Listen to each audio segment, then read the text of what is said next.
Padre, una vez más nos ponemos delante de ti para rogarte, para pedirte que nos des de tu entendimiento, Señor, que abras nuestro corazón, que abras nuestra mente, que abras nuestros sentidos espirituales, Señor, para poder entender tu buena palabra, para poder asimilarla, para poder vivirla y desde luego para poder compartirla con los demás, Señor. Ayúdanos en todo tiempo a desarrollar el trabajo, el ministerio para el que tú nos has llamado y nos tienes aquí, y te agradecemos por ello, Señor, en el nombre de Cristo.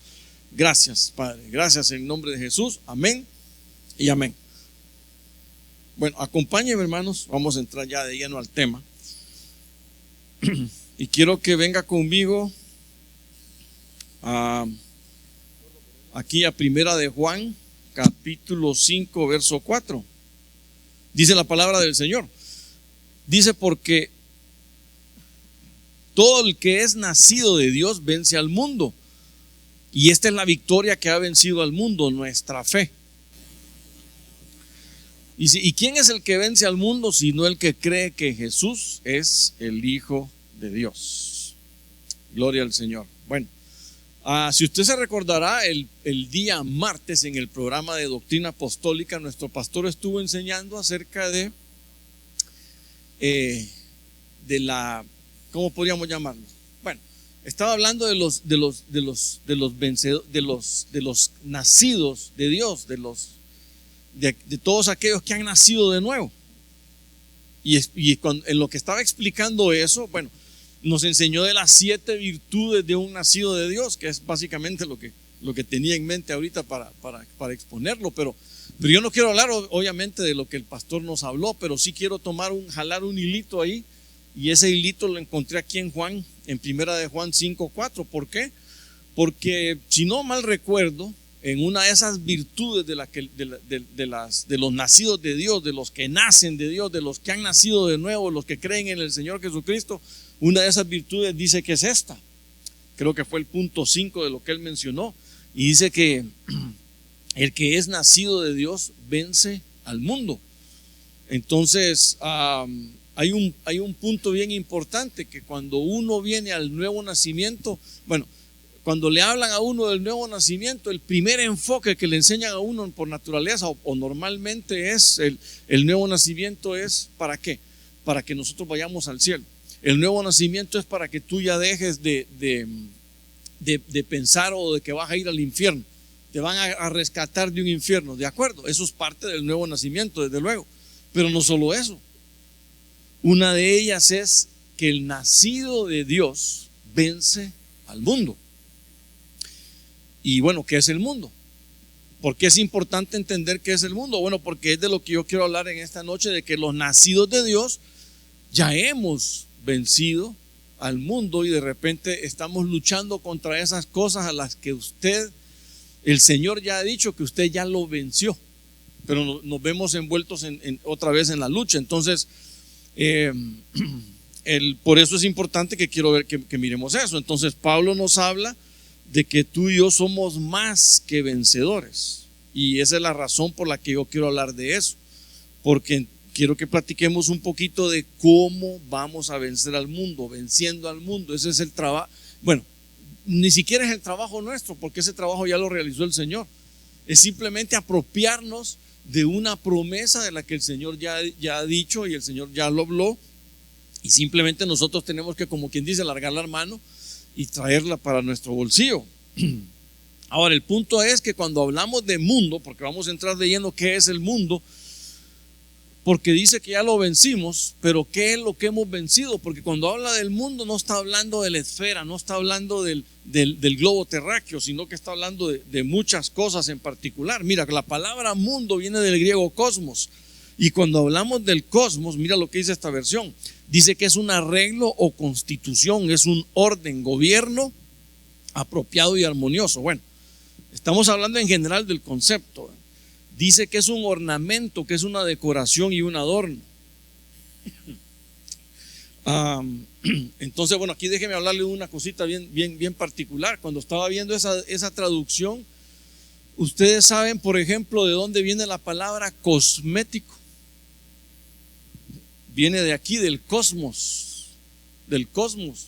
Entonces, ¿qué ¿Por qué cosmético? Me empecé a investigar un poquito el cosmético. ¿Qué significa cosmético entonces? Cosmético cabalmente es decoración, ornamento o un adorno.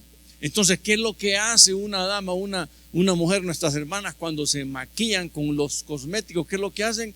De alguna manera simboliza poner en orden, poner un orden, poner una decoración, un adorno en su rostro. Pero más que eso, dice que es poner un orden. Bueno, algunas no son un orden, son un desorden, pero bueno, esa es otra cosa. Esa es otra cosa, ¿verdad? No nos vamos a meter a decir de eso acá, pero el punto, ¿cuál es? El punto es que el cosmético tiene que ver con establecer un orden. Y eso es lo que llama la atención de la palabra. Dice que es el universo, el mundo como tal. Dice que es el círculo. Ahí sí habla, también se refiere, cuando hablamos de cosmos, también se refiere al globo terráqueo, la tierra. Dice que son los habitantes de la tierra, la raza humana, también la multitud impía y los asuntos mundiales, el conjunto de cosas terrenales. Entonces, cuando usted habla de mundo, se está refiriendo a todas esas cosas. Eso es lo que significa la palabra cosmos. Y cuando la miramos en la Biblia, pues entonces tenemos que ver en qué contexto es que se está hablando, como ya lo vamos a ver más adelantito. Entonces, para resumir, ¿qué significado tiene, qué significado podría tener el mundo? Entonces note que primero es el universo creado. Eso dice Juan 1:10. Dice que el Señor, que fue el que creó todo, dice que creó el cosmos. Él creó el mundo, lo creó por Él y para Él, dice ahí. Entonces el universo creado, cuando la Biblia habla del universo creado, está hablando también del cosmos. Número 2, la humanidad. Juan 3:16, de tal manera amó Dios al mundo, dice, pero no está hablando de que amó al globo terráqueo, no está hablando de la humanidad, aunque sea pecaminosa, está hablando de que el Señor nos ama a todos. Eso habla en referencia a todos. Cuando dice ahí, ¿qué palabra dice ahí? Dice cosmos también. Y obviamente en Juan 1, o primera de Juan capítulo 5 en general, dice que es el sistema de valores independiente y que viven en independencia y en rebelión contra Dios. Cuando usted mira todo Juan capítulo 5 en primera de Juan, la carta, la epístola, usted se va a dar cuenta de que todo lo que Juan narra ahí es un sistema de gobierno mundial que está en contraposición a Dios. Ahora, ¿qué significa todo esto entonces? Bueno, lo que a esto nos lleva a meditar y a pensar es que en realidad no estamos hablando, cuando estamos hablando de vencer al mundo, estamos hablando de vencer un sistema que tiene que ver con un orden preestablecido, un sistema que tiene que ver con un gobierno preestablecido, un sistema que por sobre todas las cosas está entregado al enemigo y que él es el que lo domina. Entonces dice la Escritura que cuando tú y yo nos acercamos a Dios o hemos nacido de Dios, somos vencedores. Hemos vencido ¿a quién? A ese sistema llamado cosmos, a ese sistema llamado mundo, a ese ordenamiento mundial que tiene que ver con asuntos no solo materiales, sino que también conlleva la parte espiritual. Ahora, por eso de ahí que Juan nos advirtiera. ¿Cómo nos advirtió? Bueno, no Juan, en su epístola, ¿verdad? Sino que él empieza a hablar y dice: no améis al mundo ni las cosas que están en el mundo. Si alguno ama al mundo, el amor del Padre no está en él. ¿Cuál es el punto de no amar? Antes de que continuemos leyendo, ¿cuál es el punto de no amar al mundo? Bueno, número 1, porque dice que no hay amor, que el amor de Dios no estaría en nosotros. Pero el punto de amar las cosas del mundo es porque estás amando el sistema. Estás siendo adorador del sistema de gobierno mundial que tiene que ver más con el anticristo, que tiene que ver más con la posesión de Satanás, que el Señor lo reprenda, que con las cosas del Señor. Por eso es que amar las cosas del mundo nos aleja totalmente de las cosas de Dios. Dice que porque todo lo que hay en el mundo, ¿qué es lo que hay en el mundo? Pasión de la carne, pasión de los ojos, arrogancia de la vida. Miren lo que hay en el mundo. ¿Qué es lo que va a encontrar usted en el mundo? Pasiones, pasión y arrogancia.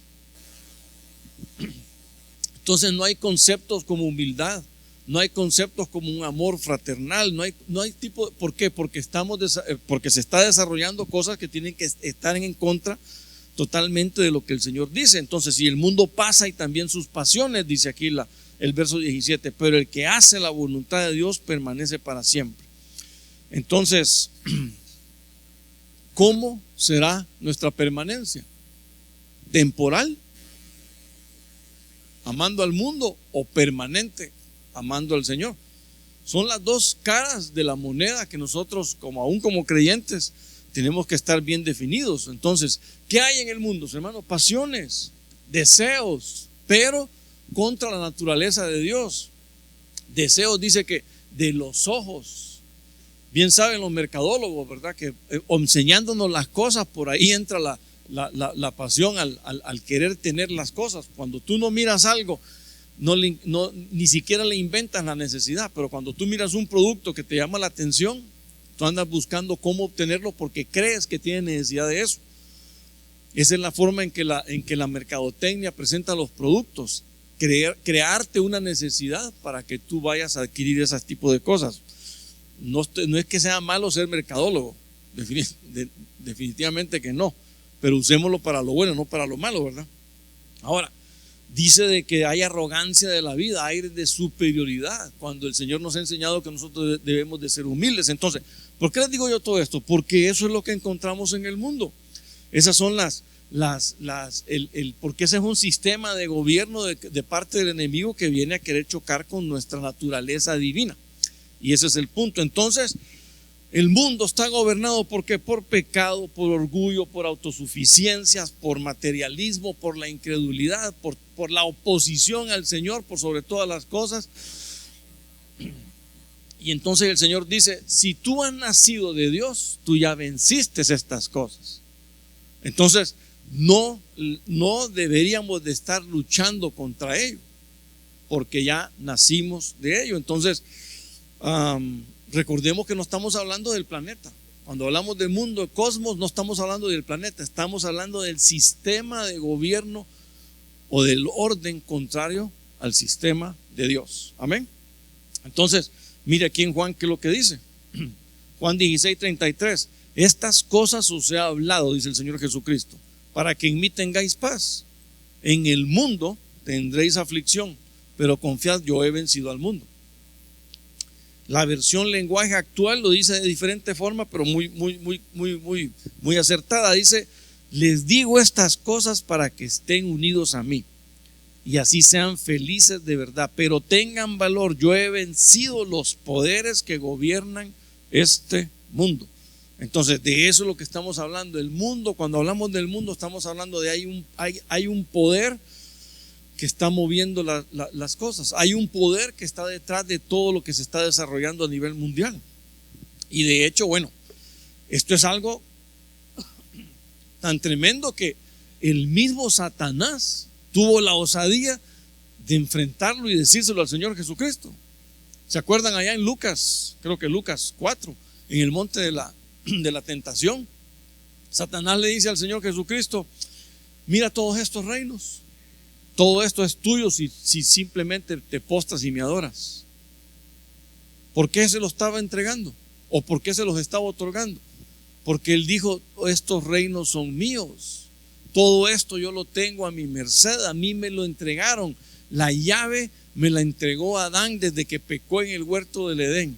Cuando Adán pecó, él cedió todos los derechos que Dios le había dado a él, se los cedió al enemigo. Por eso tuvo que venir Cristo como el postrer Adán a recuperarlo. Y ese es lo interesante. Entonces, todos estos reinos me fueron entregados y ahora yo te los voy a dar a ti. No. Se le olvida. Bueno, obviamente ahí no sabía que con el que se estaba hablando es el Rey de Reyes y Señor de Señores, que es el dueño de todas las cosas. Entonces, pero el Señor nos establece para nosotros, para ti y para mí un orden. ¿Cómo un orden? Bueno, primero dice que Él vence. Cristo ya ha vencido. Dice este texto, yo ya he vencido al mundo. Y de esa manera, cuando tú y yo vamos a Cristo, nos hacen copartícipes de esa victoria. Y por eso es que tú y yo podemos salir adelante en esto. ¿Por qué? Porque ya somos de alguna manera, nos podemos jactar de que somos co-vencedores con nuestro Señor Jesucristo. Aunque tú y yo no hicimos nada, pero sí recibimos la promesa de parte del Señor. Él venció para que tú y yo no tengamos que vencer, porque ya hemos vencido juntamente con Él. Entonces no hay una pelea que tengamos que hacer. No hay una lucha que deberíamos de padecer. No hay nada. ¿Por qué? Porque nosotros ya vencimos las cosas del mundo. El problema es que el mundo se nos entre a nosotros. Y entonces empecemos a vivir no de acuerdo a como el Señor quiere, sino que empecemos a vivir de acuerdo a como el mundo nos preordena. Entonces es bien difícil así. Por ejemplo, pasó un evento ahorita mundial, deportivo, y mucha gente quedó cautiva con ese evento, a tal punto que algunos decían, bueno, ya se está acabando el mundial, ya habían unos partidos en receso, qué aburrido el día porque ya no hay nada que ver. Y entonces, totalmente dependientes del evento deportivo. Bueno, como dice nuestro pastor, pan y circo, y ahí tiene que estar. No es que sea malo ver un partido de fútbol, pero cuando tú dejas de hacer una actividad para el Señor, cuando tú dejas de tener un tiempo de comunión, un tiempo de oración, un tiempo de estudio, de palabra, de lectura, o simplemente un devocional, o compartir con tu familia alegremente por ir a ver un partido de fútbol, entonces ahí el sistema del mundo como que te está invadiendo y está neutralizando tu ser espiritual. Y eso es lo que dice el Señor, eso no debe de existir. Tampoco nos vamos a poner radicales que no vas a poder ir a ver un partido de fútbol, desde luego que no. No estamos hablando de eso, porque entonces no podríamos salir a un cine o a un teatro o siquiera quedarte en tu casa viendo alguna película. No, porque ahí sale el diablo en la televisión. Tampoco vamos a ser legalistas en ese sentido. Pero obviamente hay que entender qué es lo que nos edifica y qué es lo que no nos edifica, y qué nos quita el tiempo para compartir con el Señor o con nuestra familia. Amén. Bueno, no falló nunca un culto por quedarse viendo un partido, ¿verdad? Sí, mejor ni conteste. Eso, mírese en el espejo y ahí se da la respuesta, para que no tengamos problema. Entonces, bueno, nuestro Señor Jesucristo ya nos hace copartícipes de una victoria. Salvo acá un gesto. Bueno, rápidamente se lo explico. El Señor dijo que Él es la vid y nosotros somos ¿qué? Los pámpanos, ¿verdad? Entonces, ¿por qué tiene vida el pámpano? Porque está pegado a la vid. Entonces, si la vid lleva victoria, el pámpano también. Si la vid ¿cómo se llama? Se desarrolla, se crece, se hace grande, pues los pámpanos también. Y los pámpanos son los que llevan el fruto. Entonces nosotros somos fructíferos porque nos mantenemos pegados a la vid. Si nos quitan de ahí, no somos nada. Esa es la forma en que el Señor trabaja en cada uno de nosotros, y esa es la forma en que el Señor lo ve. Ahora, ¿qué cosas como creyentes nosotros vamos a vencer?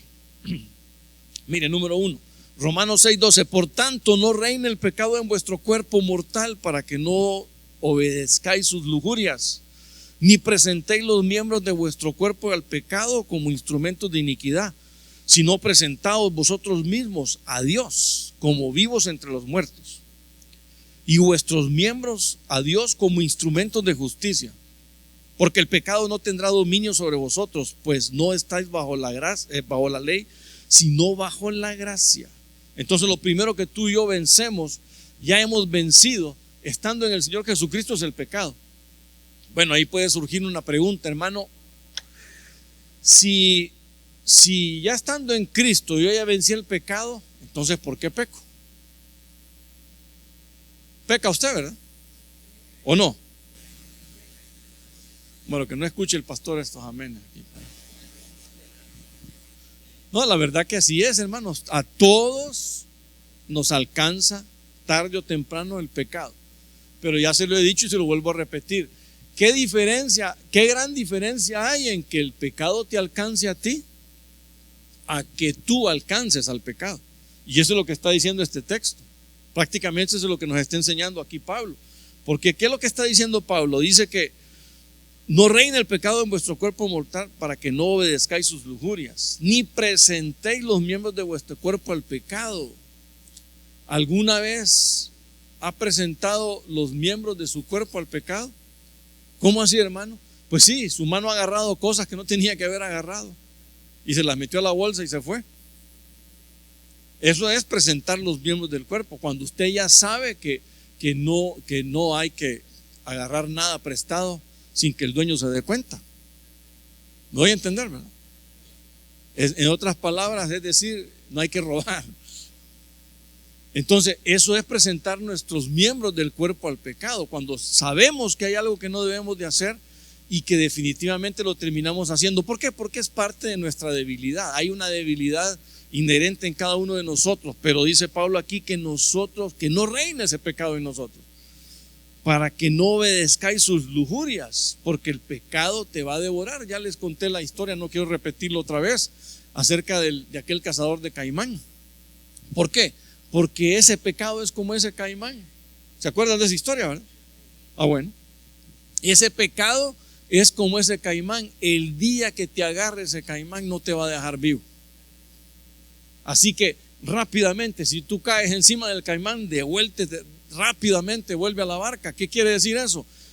Que si tú y yo pecamos, rápidamente vayamos a los pies del Señor con arrepentimiento. Señor, te fallé, pero el Señor ahí está ¿para qué? Para cubrir tu pecado, para olvidarse ese pecado, lanzarlo al fondo del mar y decir, bueno, te arrepentiste, lo confesaste, te apartaste, va, perfecto, alcanzaste misericordia, sigue adelante. Entonces así es como nosotros nos libramos del pecado. Así es como el Señor dice que nosotros tenemos que ir. Entonces, ¿el creyente todavía puede pecar? Desgraciadamente sí. Podemos pecar. Es más, la debilidad es tanta que es bien seguido que caigamos en ese error. Tal vez una mala actitud, un mal pensamiento, algún vecino le cae mal y lo saludó. Dios te bendiga y que te lleve al infierno, desgraciado. Algún mal comentario, son cosas que pasan. ¿O me va a decir que no? ¿Le ha pasado a usted, hermano? Honestamente, ¿le ha pasado? No, todos somos santos aquí, hermano. Mire, ya vamos a desplegar las alas. Bueno, gloria a Dios, con tal no se las vayan a cortar, va a quedar como loro en jaula que no va a poder volar a ningún lado. Entonces, ¿qué dice Pablo aquí? Presentémonos, mire, presentéis vuestros miembros al pecado, sino que presentaos, dice, a vosotros mismos a Dios. Uno mismo tiene que presentarse delante de Dios y ¿sabes qué, Señor? Aquí estoy yo como vivo entre los muertos. Usted sabe que cuando sale de estas puertas y se va para su casa o en medio de su trabajo, usted está haciendo las de un vivo en medio de muertos, ¿o no? Pues sí, estamos en medio de aquellos muertos que están cargando basura con las bolsas o las manos en las bolsas, que están haciendo sus actividades, pero que no consideran al Señor, que tienen en poco al Señor, que no quieren saber nada del Señor. Esos son muertos en vida, muertos. Pero entonces nosotros tenemos que presentarnos como vivos. Ahora, para presentarnos como vivos no tenemos que estar con las actitudes de un muerto, el pecado. Eso es lo que nos debe diferenciar. Amén. Dice que porque el pecado, mire esta parte está bien bonita, el verso 14, no tendrá dominio. El pecado ya no puede tener dominio sobre ti y sobre mí. Por eso tenemos al Espíritu de Dios que nos ayuda a salir adelante. Pero ¿cuál es el problema? Cuando tú te rindes al pecado, el pecado te agarra, te atrapa y no te va a soltar fácilmente. Entonces por eso es que tenemos que estar muy entendidos, y que el Señor nos dé la capacidad de saberlo y entenderlo y aplicarlo en nuestras vidas, que cuando vienen los malas actitudes, malos pensamientos, malas respuestas, rápidamente limpiarnos de ello, apartarnos del mal camino para no darle lugar al enemigo en nuestra vida. Amén. Ahora, mire lo que dice aquí. Tenía yo aquí anotado que tú y yo antes estábamos ¿qué? Muertos en delitos y pecados, dice Pablo, pero ahora nosotros estamos como vivos entre muertos, y por eso tenemos que cuidar esa esa vestidura que el Señor nos ha dado. En Romanos 8:2 dice: porque la ley del Espíritu de vida en Cristo te ha liberado de la ley del pecado y de la muerte. Entonces, ¿sabes qué? Hay una ley de pecado, hay una ley que de alguna manera controla nuestros miembros, pero dice la Escritura, dice Pablo, que la ley del Espíritu de vida nos tiene que dominar para no caer en la ley del pecado. Es decir, que la ley del Espíritu te va a dar libertad sobre la ley del pecado, y en ese camino nosotros tenemos que andar. Entonces existe la ley del pecado, que es ley de muerte, y obviamente el pecado ese es el resultado, pero también está la ley de la vida, que es la que tú y yo ya hemos ganado. Entonces, ese es el punto de la que Dios nos hace copartícipes de la victoria que el Señor nos ha llevado a cada uno de nosotros. Entonces, ¿cómo funciona esto de la ley de la vida y la ley del pecado? Porque hay una ley del pecado. Pablo dice que hay una ley del pecado en nuestros miembros. Mire, se lo voy a explicar como yo lo logré entender hace mucho tiempo. Existe la ley de la gravedad. ¿Qué dice la ley de la gravedad? Que todos los objetos tienen que estar pegados al suelo, y por eso todo tiende a caer, y la tierra tiene esa ley que atrae todo hacia el suelo. Y por eso es que nos cuesta a nosotros poder brincar, saltar o incluso volar. Pero entonces, ¿cómo vuela un avión? Porque también existen las leyes de la aerodinámica. Bueno, no es ley, pero son estudios de aerodinámica. ¿Y qué dice el estudio de aerodinámica? El comportamiento de los cuerpos en el aire. Entonces, a medida que se estudia cómo se comporta un cuerpo en el aire, se puede que no es que se rompe la ley de la gravedad, sino que se utiliza la ley de la gravedad para poder alzar el vuelo con un avión. Esa es una manera más práctica. Usted me dice: hermano, yo quiero demostrar la ley de la aerodinámica y me voy a tirar de un edificio. Ahí lo que va a demostrar es la ley de la gravedad, y la va a demostrar por los pedazos que hay que ir a traer de usted al caer. Pero si usted busca unas alas, usted se va a dar cuenta de que el aire le va a ayudar para sustentarse. Entonces, ¿cuál es el punto aquí?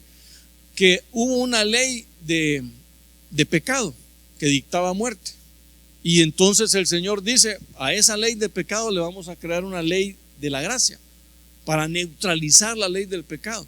Y con la ley de la gracia entonces usted puede alzar vuelo y no tocar la superficie de pecado. Amén. No sé si me doy a entender. Pues qué bueno, porque yo no me entendí. Ahora, bueno, sigamos un poquito adelante. Entonces, bueno, Cristo nos hace entonces vencedores del pecado. Por eso es que dice que Él venció al mundo, venció al pecado, y de eso nos hace a nosotros victoriosos sobre el pecado. Pero no solo pecado.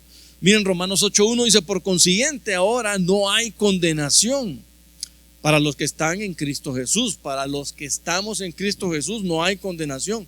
Los que no andan conforme a la carne, sino conforme al Espíritu. Entonces, el segundo punto que yo quiero ver, en el que somos victoriosos, en el que hemos vencido al mundo, es que ya no hay condenación para ti y para mí. Amén. El mundo actualmente vive bajo condenación. El mundo está bajo una condenación, pero el creyente, como tú o como yo, ya no. ¿Por qué? Porque ya hemos sido justificados, según lo que dice aquí el texto que el Señor nos está diciendo aquí en Romanos.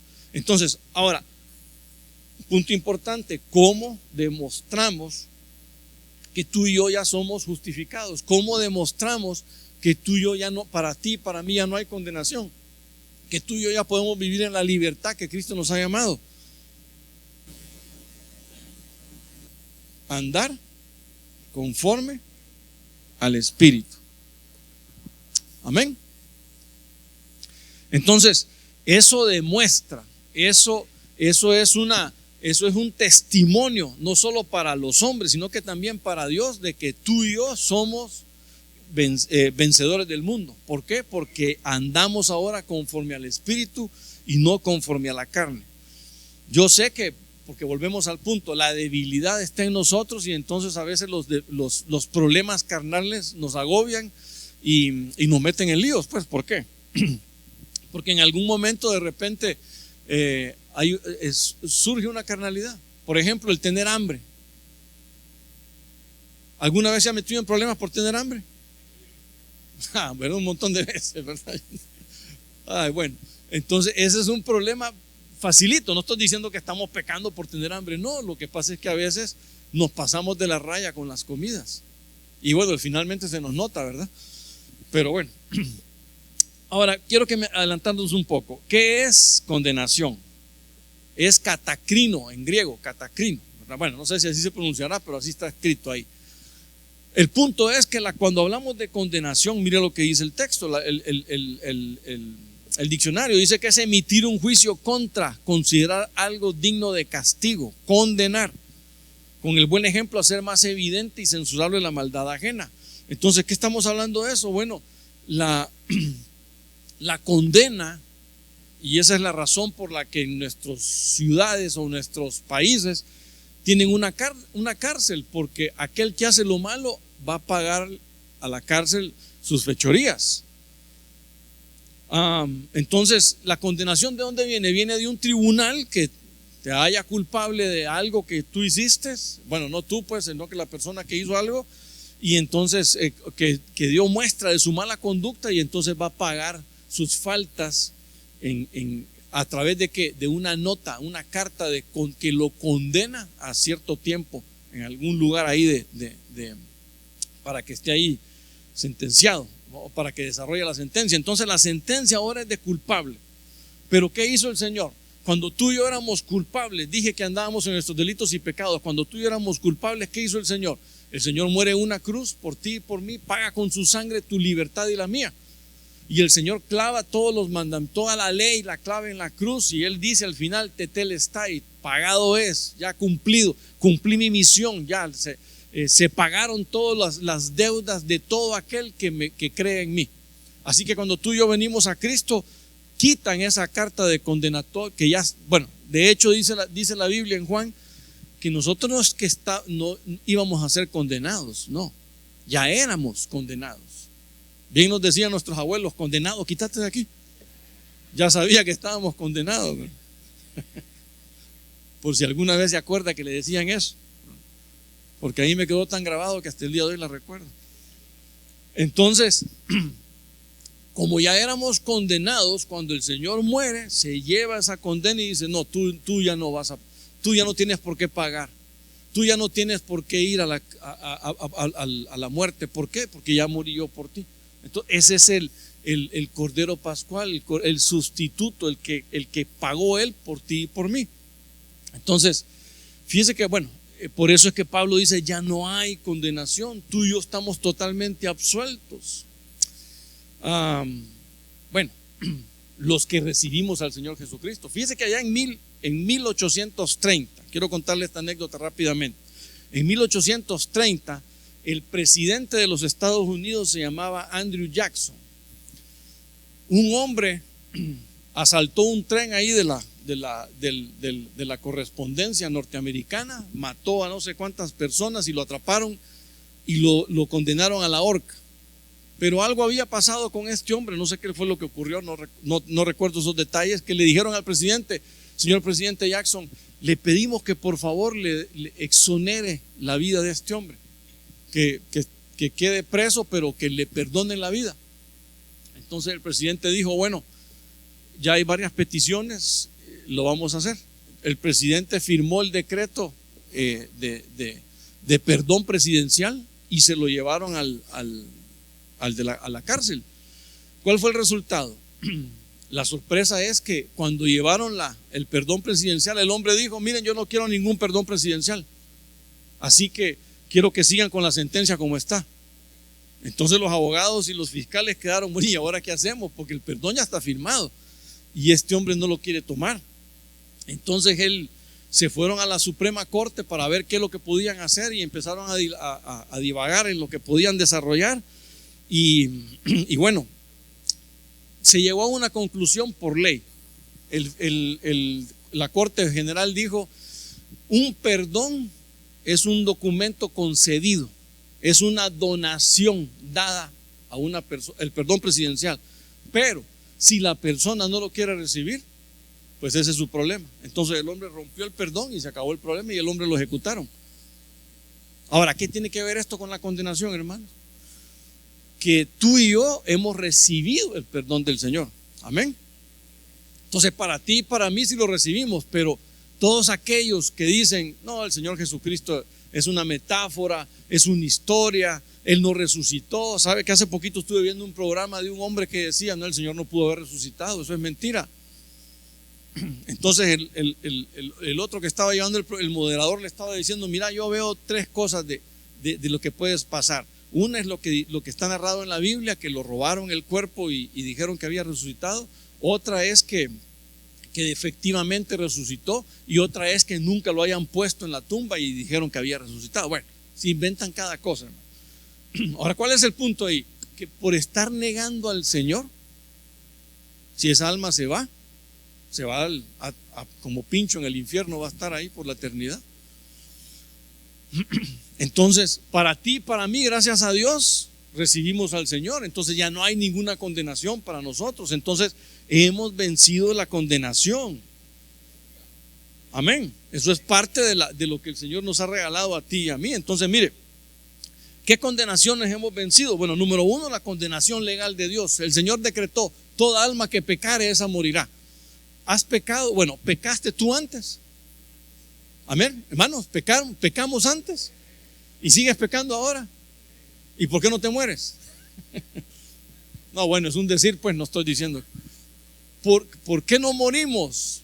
Obviamente porque todavía tenemos vida, y ahora tenemos vida en abundancia también a través de nuestro Señor Jesucristo. Entonces, esa condenación que ya estaba marcada para ti y para mí, ya no las eliminaron completamente.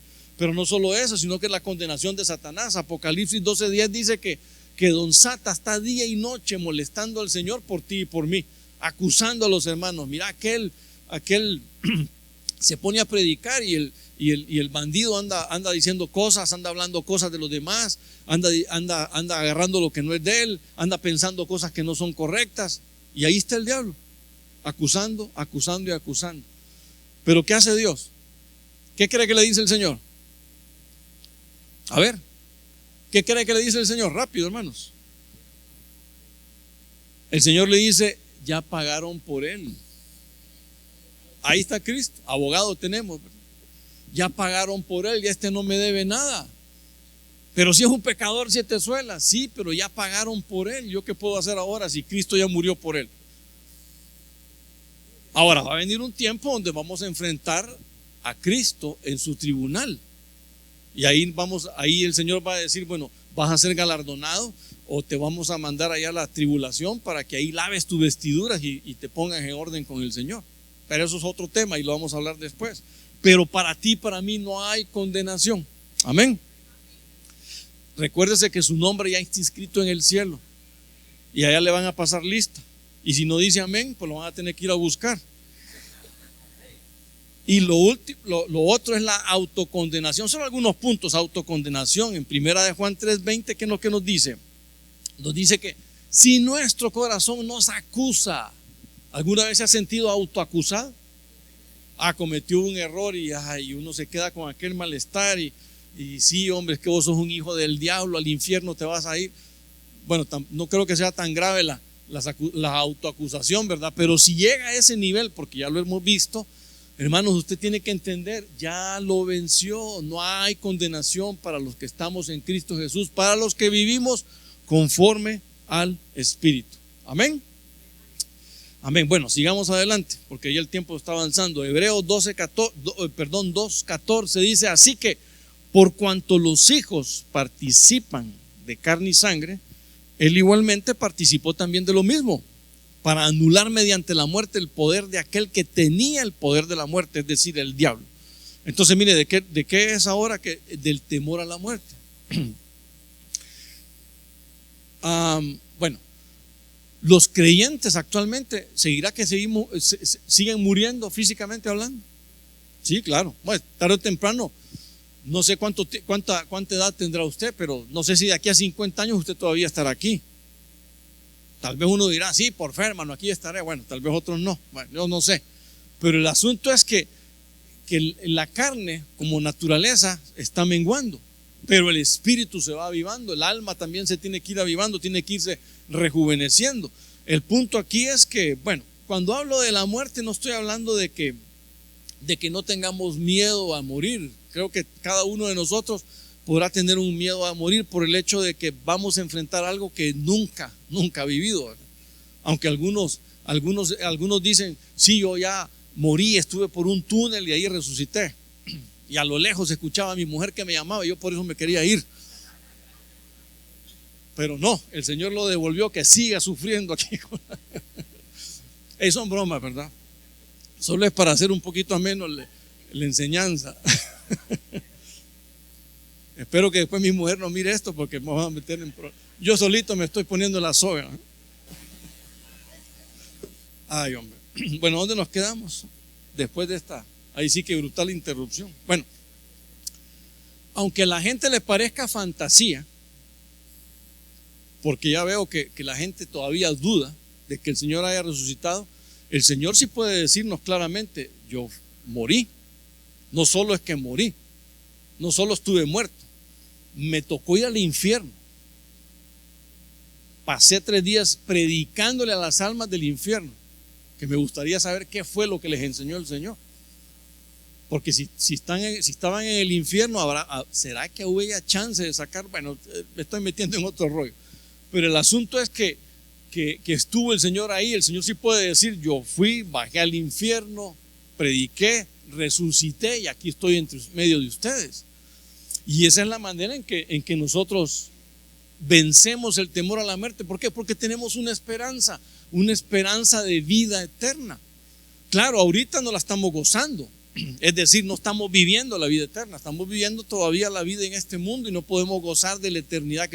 Pero ya sabemos que como estamos matriculados en el cielo, apuntamos hacia arriba y no hacia abajo. Entonces, mire, eso se basa en una esperanza, y eso es lo que Pablo nos habla aquí a Tito 2:11. Dice, porque la gracia de Dios se ha manifestado trayendo salvación a los hombres, a todos los hombres, dice. Es decir, ningún hombre está excluido de salvación, excepto aquellos que simplemente no aceptan el regalo de Dios y entonces se condenan a sí mismos. Pero todos los hombres tienen opción a salvación, enseñándonos que negando la impiedad de los deseos mundanos, vivamos en este mundo sobria, justa y piadosamente, aguardando la esperanza bienaventurada. ¿Cuál es la esperanza bienaventurada? La manifestación de la gloria de nuestro gran Dios y Salvador Jesucristo, que se dio a sí mismo por nosotros para redimirnos de toda iniquidad, purificar para sí un pueblo para posesión suya, celoso de buenas obras. Entonces, mire la esperanza bienaventurada, la manifestación de la gloria del Señor. ¿Para qué? Porque cuando Él se manifieste, tú y yo vamos a ser alzados con el Señor. Si por alguna razón nos hemos adelantado, entonces el Señor nos va a dar el campo donde estamos sembrados y ahí vamos a salir disparados hacia el cielo. Y si estamos vivos cuando el Señor venga, vamos a ser debidamente transformados y seremos llevados con Él a las nubes. Entonces, esa es la bendita esperanza bienaventurada que tú y yo tenemos. El mundo no puede gozarse de eso. ¿Por qué? Porque cree que eso es una alucine. Se la fumaron muy verde estos creyentes y creen que el Señor va a venir a jalarlos de aquí. Entonces, eso es lo que la gente piensa y cree. Y qué bueno si fuera una fumada verde, como dicen los chavos. No. Pero se trata de una realidad espiritual a la que hemos sido llamados cada uno de nosotros. Y eso nos debe de quitar el temor a la muerte. No que tengamos miedo que vamos a morir, claro que no. Aunque algunos sí, yo veo que son valientes. Pero por lo general, cuando a uno le enseñan una pistolita, ya uno suda en frío. Por la naturaleza que hay del hombre. Pero cuando me refiero a la muerte, no me estoy refiriendo a la muerte natural, sino me estoy refiriéndome a la muerte espiritual. No tenemos que tener temor a la muerte, porque el mandamiento dice, todo el alma que pecare morirá. Pero, ¿qué habla de la muerte entonces? ¿Qué es la muerte? ¿Qué es la muerte, hermanos? Separación. La muerte segunda es cuando tú y yo la muerte segunda es cuando el hombre muere sin Cristo y se va a separar irremediablemente de Dios. Y cuando morimos, nosotros que estamos ahora vivos con Cristo, si nos toca pasar los ríos fríos de la muerte, ¿qué es lo que va a ocurrir? Nos vamos a separar. ¿Separar de qué? Separar de este cuerpo, porque este cuerpo va a estar 3 metros bajo tierra, pero tu alma va a estar con el Señor y tu espíritu vuelve a Dios quien lo dio. Entonces ahí vemos una desintegración física y corpórea, ya sea espiritual y físicamente, pero nos van a volver a ensamblar cuando el Señor venga en la manifestación gloriosa. Por eso es la importancia de todo eso. Sí.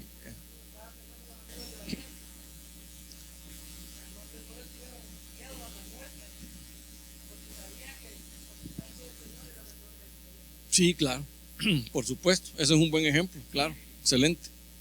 Entonces, hermanos, no hay temor a la muerte. ¿Por qué? Porque tenemos una promesa dada de vida eterna para ti y para mí.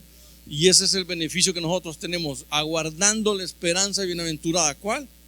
La manifestación de gloria de nuestro Señor y Salvador, para redimirnos de toda iniquidad. Finalmente llegamos a la perfección, a la estatura del varón perfecto, para poder estar de frente con nuestro Señor. Amén. Bueno, finalmente, Filipenses 3:7. Pero todo lo que para mí era ganancia lo he estimado como pérdida por amor de Cristo. Y aún más, yo estimo como pérdida todas las cosas en vista de lo incomparable valor de conocer a Cristo Jesús, mi Señor, por quien lo he perdido todo. Y lo considero como basura a fin de ganar a Cristo. Entonces, el último punto que les quiero dejar es los valores del mundo. Hemos sido vencedores, hemos vencido al mundo. ¿Cómo? Con sus valores. ¿Por qué? ¿Por qué les presento yo este texto de Pablo en Filipenses? Porque el éxito de una persona no se mide por la riqueza. El éxito de una persona no se mide ni siquiera por su fama, ni por el poder, ni por el estatus social. No se mide por nada de eso, sino que se mide en la forma en que tú y yo vamos a ir buscando agradar al Señor. Amén. Déjame ponértelo en contexto. ¿Qué dice Pablo acerca de él? Bueno, mire el texto primero. Dice que Pablo dice que todo lo que era para mí ganancia lo he estimado como pérdida, dice Pablo. Ahora miremos lo que era ganancia para él. El currículo de Pablo, yo desglosé todo el texto. Pablo dice que era circuncidado al 8º día, del linaje de Israel, de la tribu de Benjamín, hebreo de hebreos, en cuanto a la ley, fariseo, en cuanto al celo perseguidor de la iglesia, en cuanto a la justicia de la ley, hallado irreprensible. O sea que Pablo era un modelo, podríamos decir, de hombre en la parte religiosa, en su religión, ¿verdad? Porque él se jactaba de que era el circuncidado. Bueno, es más, no solo se jactaba de que era circuncidado al 8º día y que era del linaje de Israel, sino que a un hombre que lo iban a flagelar le dijo: hey, ¿será que puede golpear a un ciudadano romano? Y el hombre le dice: ¿y vos de dónde tenés tu ciudadanía romana? Pues es que yo nací en Tarso, y Tarso era una provincia romana, así que yo soy ciudadano romano por nacimiento, porque el centurión que estaba ordenando que lo latigaran, él había comprado su nacionalidad romana. Entonces estaba tocando, entonces Pablo presumía de eso también. Y Pablo dice: todo eso yo ahora lo tengo por pérdida. Yo ahora eso no me interesa. ¿Por qué? Porque no me interesa presentarme al mundo en el sentido como los valores del mundo. No, yo quiero tener los valores de Dios. Yo quiero ganar la gente que cree en mí por los valores que Dios ha puesto en mí, no lo que el mundo ha puesto en mí. No el linaje de Israel. No quiero saber del linaje de Israel, porque el verdadero linaje de Dios, ¿quiénes somos? Somos usted y yo, la iglesia. Claro, también incluye israelitas nacidos en Israel, que son creyentes como tú y como yo, y por eso está la iglesia formada entre judíos y gentiles. Pero según el mundo, ¿cómo calificas para ser un hombre de éxito? El mundo es por la riqueza material. Si tu chequera es de 7 a 8 cifras, entonces sí, tú eres un hombre de éxito. Eso es lo que dice el mundo. O porque tienes poder, ya sea, qué sé yo, si es político, no sé, o por tu estatus laboral. Yo soy el CEO, yo soy el general manager de esta empresa. Entonces sí, te vas a tener que sentar aquí con donde están todos los managers. No es así, no es esa forma. Mire, con esto cierro ya, con esto cierro. El éxito según las Escrituras. Solo pongo 3 ejemplos. Número 1, la prosperidad. ¿A qué está conectada la prosperidad? Con meditar y obedecer la palabra de Dios día y noche. Eso nos dice Josué 1:8. Josué lo que nos está diciendo es que cuando tú y yo meditamos en la palabra, vamos a hacer prosperar nuestro camino. Eso es sí o sí, amén. Esa es una promesa. No estoy diciendo que porque lo hacemos ya, es porque el Señor ya entonces va a abundarte y te va a llenar las bolsas de dinero. No, tal vez no es así, tal vez no es ahorita, sino después, no sé. Eso lo decide el Señor, pero el punto es que dice que hay prosperidad cuando tú y yo meditamos en la palabra. ¿Pero por qué viene? Porque la palabra no solo se medita para llenarnos la cabeza de conocimiento, sino para poderla vivir y desarrollarla y ser ejemplos para otros también. Amén. Hermanos. Bueno, sí. Sí, hombre, digan algo, porque o se durmieron o no entendieron o nadie hace nada con la palabra, solo se... Dice también en Mateo 6:33, el Señor nos enseña a buscar primero el reino de Dios. ¿Para qué? Para que las necesidades materiales nos sean añadidas. Dice el Señor, buscad primeramente el reino de Dios y las demás cosas te las van a añadir. ¿Cómo ejemplificó esto el Señor? Lo ejemplificó con unos pájaros. Mirad cómo los pájaros andan por ahí y siempre comen. El Señor nunca los deja sin comida. ¿Por qué? Porque Él los alimenta. Entonces, eso es lo que el Señor está ilustrándonos a nosotros. Ahora, ¿cuál es el éxito según las Escrituras? Buscad el reino. ¿Cuál es el éxito según las Escrituras? Permaneced en la palabra del Señor día y noche. ¿Cuál es el éxito según las Escrituras? Bueno, el Señor nos advierte de forma clara que la vida no depende de la abundancia de los bienes poseídos. Eso lo dice claramente en Lucas 12:15. ¿De qué te sirve ganar todo el mundo si finalmente pierdes tu alma? Amén. Entonces, el éxito en la vida del creyente no es el perfil del mundo. Por eso el Señor dice, ya has vencido los valores del mundo. Ahora lo que te vamos a incrustar, lo que tienes que desarrollar son los valores bíblicos, los valores de Dios. Y entonces son estos: meditación en la palabra, buscar el reino de Dios, que tu vida no dependa de la abundancia de bienes. Si hoy tienes, pues gloria a Dios y da gracias y lo gozas. Y si no tienes, pues busca cómo tener, porque el Señor te lo va a dar, porque esa es la promesa que Él ha dado. Amén y amén. Aquí cerramos. Entonces, según lo que hemos visto, venciendo al mundo, todos los que hemos nacido de nuevo, todos los que somos nacidos de Dios, hemos vencido al mundo. Entonces, ¿en qué lo hemos vencido? En el pecado. El pecado ya no nos debe de gobernar. El pecado no debe de estar en primera fila manejando nuestra vida y nuestros pensamientos. Al contrario, debe estar relegado, debe estar completamente sojuzgado. La condenación, no hay condenación para los que estamos en Cristo Jesús, pero que vivamos conforme al Espíritu. Tenemos que dar testimonio de nuestra buena obra, de nuestro buen caminar. El temor a la muerte, no tenemos que tener temor a la muerte. ¿Por qué? Porque el Señor, hay una promesa de parte de Dios para ti y para mí de vida eterna. Y de hecho, aunque ya la tenemos y no estamos gozando de ella, pero vamos a gozar de ella. Entonces es algo que ya está ahí, que está en nuestro corazón. Y finalmente, los valores del mundo. Tu éxito y mi éxito no depende del perfil del mundo, sino que depende de lo que Dios está trabajando en tu vida y tu corazón. ¿Sabes por qué? Porque eso es lo permanente. La Biblia dice, y leímos el texto, el mundo pasa con sus deseos, con sus altiveces y con sus cosas, pero tú y yo, que tenemos la eternidad en el corazón, permanecemos para siempre. Amén, amén y amén. Padre, en el nombre de Cristo te damos gracias, Señor, por este buen tiempo de haber compartido tu palabra y los hermanos que también pasaron y nos edificaron. Te agradecemos porque así mutuamente compartimos, y tu palabra dice de que el don que cada uno de nosotros tenemos debemos de compartirlo con los demás. Te agradecemos este tiempo, Señor. Gracias por tu palabra, gracias por enseñarnos que somos vencedores del mundo, Señor.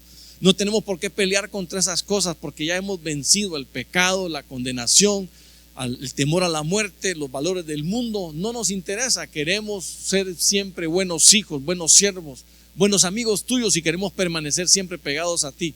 Ayúdanos a que nuestro corazón, nuestros pensamientos crezcan en ti, Señor. Te pedimos también, antes de finalizar, que bendigas a cada uno de nuestros discipulados, bendice a cada uno de esos anfitriones, a cada uno de los hermanos que ahí se congregan y llegan, Señor, y participan. Desde ya te rogamos para que des salud, para que des bienestar, des paz, des orden, des provisión por sobre todas las cosas, y que nunca falten esos hogares, Padre. Llénanos en el nombre de Cristo. Llévanos con tu bien, con tu bendición. Apártanos del mal. Señor, y si hemos pecado, permítenos, por favor, en el nombre de Cristo, alcanzar esa misericordia que solo tú das. En el nombre de Cristo Jesús, te agradecemos, Señor. Gracias. Llévanos con bien y aparte. En el nombre de Cristo. Amén. Amén y amén. Bueno, Dios los bendiga, hermanos. Les agradecemos también a todos allá a través del Zoom. Gracias infinito por estar siempre con nosotros.